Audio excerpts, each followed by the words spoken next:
Oke, kita lanjut ke mastering of transition. Jadi tadi kita udah bahas tentang ritual ya. Jadi ritual ini silakan teman-teman, rasapi lagi, dalami lagi.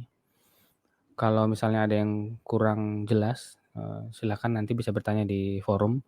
Intinya adalah kita pengen teman-teman, eee, pahami bahwa situasi nanti apapun yang dijalanin, kalau misalnya ritual itu tidak bisa dijalankan, please kasih respon yang positif ke diri, ya. Kendalikan ucapan, kendalikan pikiran, kendalikan sikap, ini goalnya. Goalnya ritual itu adalah membuat kita tenang, ya. Temukan hal minimum yang bisa dilakukan untuk menggantikan ritual pagi yang rusak. Misalnya saya kalau pagi itu kadang-kadang telat bangun ya, atau misalnya kurang sehat, minimal saya katakan ke diri saya, minimal saya murojaah. Nggak sempat baca buku, nggak sempat olahraga, minimal saya murojaah. Karena bagi kami penghafal Quran itu, murojaah itu adalah, aktivitas seumur hidup yang nggak bisa kita tinggalkan gitu. Menghafal itu hal yang berbeda dan memang sudah dimudahkan ya, tapi menjaga itu yang lebih sulit. Jadi kalau teman-teman sudah susun nih ritual, tiba-tiba ya nggak sempat, ya udah temukan minimum yang bisa dilakukan, niatkan besok bisa komplit dan tidak perlu berkata yang tidak baik, bersikap yang tidak baik, atau kita memelihara pikiran yang tidak baik. Oke, kemudian kita masuk ke mastering of transition. Apa itu? Jadi mastering of transition adalah master dalam bertransisi, asik. Apa ini? Kita kan punya banyak amanah kan, kita tuh punya banyak ruang dalam kehidupan kita. Misalnya saya sebagai seorang ayah, tapi saya juga harus profesional ketika saya menjadi seorang anak. Walaupun saya sudah nggak punya orang tua kandung, orang tua angkat saya juga udah meninggal semua waktu tengah Covid tahun lalu, tapi saya masih punya mertua. Jadi saya profesional sebagai seorang ayah, saya profesional sebagai seorang istri, saya juga profesional sebagai seorang anak. Ketika saya bertemu dengan mertua, saya posisikan diri saya anak. Tapi saya juga profesional sebagai seorang mahasiswa, saya juga profesional sebagai seorang public speaker, saya juga profesional sebagai seorang, hamba. Jadi nggak bisa dong saya ibadah itu nggak profesional, ya kan? Kan nggak mungkin saya sholat sambil megang HP. Walaupun ada juga orang yang kayak gitu, masuk masjid bawa HP, khotib Jumat dia malah pegang HP, ada juga gitu, tapi kita nggak bahas itu. Intinya adalah kita punya banyak ruang dalam kehidupan kita yang menuntut profesionalnya diri kita. Nah, kita bisa menikmati tiap peran yang kita punya kalau kita menguasai yang namanya mastering of transition. Orang sukses di dunia profesional itu menguasai ini nih yang disebut sebagai mastering of transition. Apa itu? Ketika kita pindah aktivitas, kita membawa, diri kita sepenuhnya berpindah ke ruangan itu. Misalnya, Bapak di kantor sebagai seorang apa? Karyawan atau bos, terserah. Tapi pulang ke rumah Anda jadi ayah 100%, bawa diri Anda 100%. Jangan cuma bawa badan, pikirannya ketinggalan di kantor. Kan ada sering kayak gitu, ya kan. Jadi ketika dia menemani anaknya main, dia sambil buka laptop, sambil ngerjain kerjaan kantor. No no, tidak seperti itu. Kalau mau jadi ayah, ya 100% jadi ayah. Jadi suami 100% jadi suami. Jangan membawa yang kita sebut sebagai residual attention, sampah perhatian. Nah, ini penyebab utama kita gagal menikmati kehidupan, karena multitasking. 75% energi kita habis di residual attention. Jangan multitasking. Kalau mau jadi ayah, ya jadi ayah, jadi suami. Di kantor ya profesional, lagi ibadah ya profesional. Jadi ketemu orang tua kita sebagai anak profesional. Jangan mentang-mentang kita, bos di kantor, ketemu orang tua kita merasa jadi bos juga, ya profesional ya, Anda harus profesional. Jadi anak ya jadi anak, gitu kan. Solusinya apa dong? Solusinya ya, monotasking, jangan multitasking. Ya, lakukan yang kedua setelah kita melakukan monotasking, yang kedua triknya apa? Solusinya, lakukan, mastering transition start of work dan end of work. Ini membuat kita punya mindset bahwa, "Oke, saya udah selesai, oke, saya baru memulai." Nah gitu.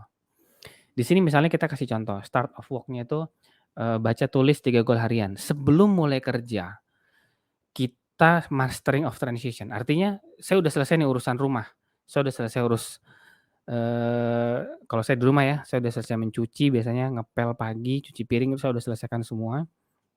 Saya udah kasih perhatian ke anak saya, biasanya kami pagi-pagi ngaji bareng, olahraga bareng ya, apalagi yang nomor 2, dia kalau nggak saya ajak lari, biasanya dia hidungnya basah terus sampai siang. Jadi saya selalu usahakan pagi tuh ngajak dia lari, jadi dia kering sampai malam tuh. Ya memang dia butuh olahraga gitu. Saya sudah cukup kasih perhatian ke, peliharaan saya sudah cukup kasih perhatian ke istri saya dan saya mau fokus kerja. Jadi saya ngapain, biasanya saya mastering of transition. Jadi apa ini, baca atau tulis 3 goal harian. Nah ini opsional, Anda bisa tulis malamnya ya, sebelum tidur atau Anda bisa tulis paginya. Ada riset yang mengatakan bahwa kalau kita tulis goal malam sebelum tidur, tidur kita lebih nyenyak. Ya whatever lah. Saya kalau sempat tulis malam, kalau sempat ya pagi ya, jadi nggak dijadiin beban juga. Kemudian persiapan siklus 90 high focus. Kita di Sync Planner tuh ada siklus fokus 90 menit sama 60 menit. Nanti teman-teman akan belajar juga lah, tenang aja. Kemudian mulai siklus high focus. Nah, sudah, langsung mulai. Jadi dengan saya memasuki 3 langkah ini, contoh ya, contoh 3 langkah ini, teman-teman terserah nanti mau pakai apa. Jadi kalau saya sudah masuk ke 3 ini, saya langsung pikiran saya langsung 100% di pekerjaan, gitu. Terus ketika saya udah selesai, misalnya saya udah selesai nih, jam 1, jam 2 biasanya saya udah selesai pekerjaan, saya nggak mau kerja lagi, karena biasanya saya sudah tidur siang sama anak-anak. Apalagi 2 tahun ini kerjain di rumah doang. Sorenya kita sudah olahraga bareng atau main bareng, malam udah 18.21 gitu. Jadi saya biasanya kerja paling cuma sampai jam 1, sampai jam 2 selesai. Nah, kemudian end of work. Nah ini kalau saya udah mau selesai, rapikan workspace. Maksudnya apa? Rapikan meja, kemudian atur 3 goal harian buat besok. Nah, ini boleh, gitu. Apa mindset-nya sih merapikan meja kerja? Ya kesannya bersih aja, enak gitu. Nggak usah eee, kasih alasan bagus-bagus. Sebenarnya sih kalau Anda mau sederhana, Anda enak lihat meja kerja Anda tuh bersih, udah gitu aja. Besok Anda mau pakai enak, udah bersih, tinggal dipakai. Makanya tisu basah tuh selalu ada di dekat sini. Karena kalau saya habis pakai meja, saya lap lagi tisu basah, jadi sisa-sisa, apa namanya, serutan pensil lah yang hitam-hitam atau bolpen atau Tipex itu udah bersih, laptop saya kuas pakai, saya sapu pakai kuas supaya debu-debunya hilang. Kalau perlu saya lap lagi pakai tisu basah gitu kan. Udah habis itu saya tutup, udah selesai. Mindset-nya adalah gini teman-teman, kalau teman-teman, end of work-nya itu rapihin workspace, rapihin meja. Mindset-nya adalah pikiran kita akan bilang seperti ini, "Pekerjaan saya sudah saya tinggalkan di meja ini dan rapih. Mungkin memang ada beberapa tugas yang belum selesai, tapi akan saya tinggalkan di meja ini dan saya akan kerjakan lagi besok." So, ketika kita pindah ruangan, ya, pindah ruangan dalam arti ya bisa dalam arti sebenarnya pindah ruangan dari kantor, kayak kayak ini kan saya pakai ruangan anak nih. Mohon maaf ya, nih rumah kontrakan di sini kita nggak punya kantor, ruang tersebut kantor saya, kecuali di rumah saya di Jayapura itu kamarnya banyak gitu ya, tapi kalau di sini hanya kontrakan, jadi ini kamar anak sebenarnya nih, saya jadikan ruang kantor.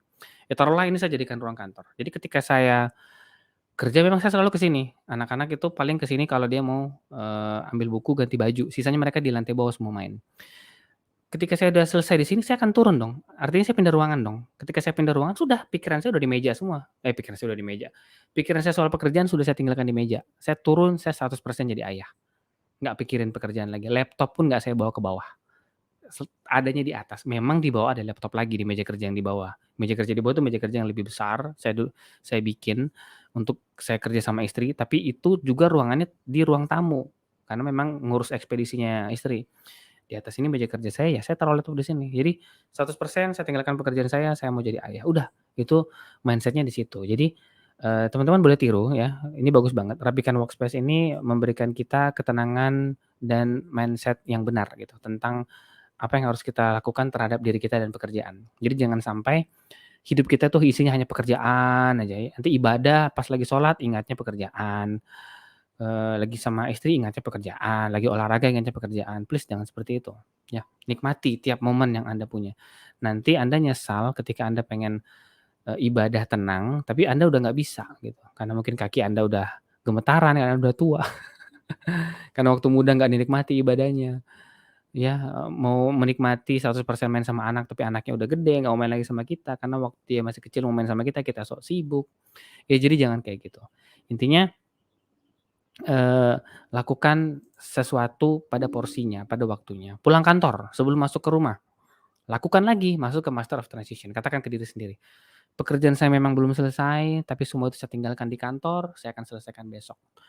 Saya ketika buka pintu, bismillah, saya 100% untuk keluarga saya." Sudah buka, bismillah, buka pintu. Dah, 100% untuk keluarga. Stop pikiran pekerjaan. Kalau Anda muslim, Ustadz Adi Hidayat itu dia kasih saran begini, sebelum masuk ke rumah, perjalanan pulang dari kantor ke rumah, mampir di masjid manapun yang kita lewati. Sholat 2 rakaat. Itu membuat kita lebih tenang dan tidak membawa residual attention dari kantor. Wow, keren. Ya, bisa bisa pakai cara itu. Dan saya udah coba, nice, hasilnya bagus banget. Ya, bahkan ketika mau tidur malam pun, kalau saya lembur, saya sempatkan ke mushola, karena mushola cuma 3 langkah dari rumah saya, jadi saya merasa bersalah kalau sholat di rumah. Jadi mau sholat, mau tidur malam pun saya residual attention-nya saya tinggalkan. Caranya apa? Saya mastering transition, misalnya saya lembur ya jam 1, tadi malam sih jam 2 ya lemburnya. Karena memang banyak, banyak banyak apa namanya, pekerjaan yang tertinggal karena saya liburan kemarin hampir 1 bulan. Jadi saya langsung ke mushola, sholat 2 rakaat, setelah itu saya bisa tidur dengan tenang. Memang waktu tidurnya kurang, tapi bangunnya jam 4:30 tuh lumayanlah, lebih segar gitu. Jadi teman-teman bisa pakai ini untuk membuat diri teman-teman menjadi master of transisi. Ini boleh diotak-atik ya, silahkan diisi, apa yang teman-teman anggap cocok. Nah, terakhir ini adalah kalender. Kalender ini sebenarnya adalah, apa ya, highlight dari apapun yang teman-teman anggap penting selama 12 minggu ke depan. Ini bisa dimasukin ke sini.